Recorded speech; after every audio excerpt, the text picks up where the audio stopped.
విదేశాలలో ఉద్యోగాలకు సంబంధించి కీలకమైనటువంటి పరిస్థితులు, ఎస్పెషల్లీ యూరప్ సమాజంలో డాలర్ ఇంపాక్ట్ ఉంది అన్నటువంటి అంశం మీద అమర్నాథ్ వాసిరెడ్డి గారికి సంబంధించిన ఒక కథనం చూద్దాం.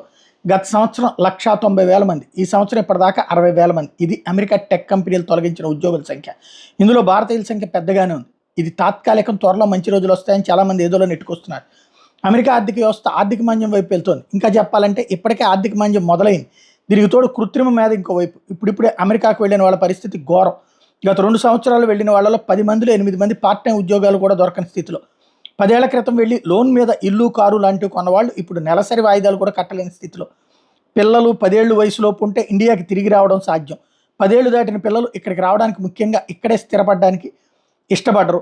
అమెరికాలో ఏర్పడబోయే కొత్త ప్రభుత్వం ఆర్థిక మాంద్యాన్ని అధిగమించడానికి తీసుకునే చర్యలు, వీసా నిబంధనలో తెచ్చే మార్పులు, అమెరికాలో ఇదివరకే స్థిరపడిన ఇండియన్స్ నుంచి అద్దె సాయం, ఇలా పలు అంశాల మీద అక్కడికి వెళ్ళిన మన వాళ్ళ భవిష్యత్తు ఆధారపడి ఉంటుంది.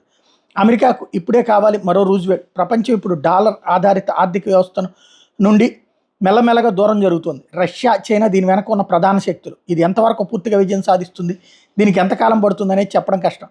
ఇది కనుక పాక్షికంగా విజయం సాధించిన అమెరికా, ఇంగ్లాండ్, ఫ్రాన్స్, జర్మనీలాగా తయారవుతుంది.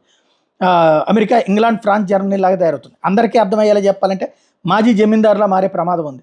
నేను గతంలో అమెరికా మీద పెట్టిన పోస్టులు కొంతమంది కంటగింపాయి. మనకెందుకులే అనుకుని గత అనేక నెలలుగా అమెరికా మీద పోస్టులు పెట్టడం మానేసా. అక్కడికి వెళ్ళిన వాళ్ళ జీవితాలే కాదు, ఇక్కడ వాళ్ళు ఇకపై వెళ్ళాలనుకుంటున్న వాళ్ళు ఇలా ప్రత్యక్షంగా పరోక్షంగా అనేక వేల మంది జీవితాలను ప్రభావితం చేసే అంశాలను ప్రస్తావించకపోవడం మంచిది కాదని నా నిర్ణయాన్ని వెనక్కి తీసుకున్నానని చెప్తున్నారు ఆయన.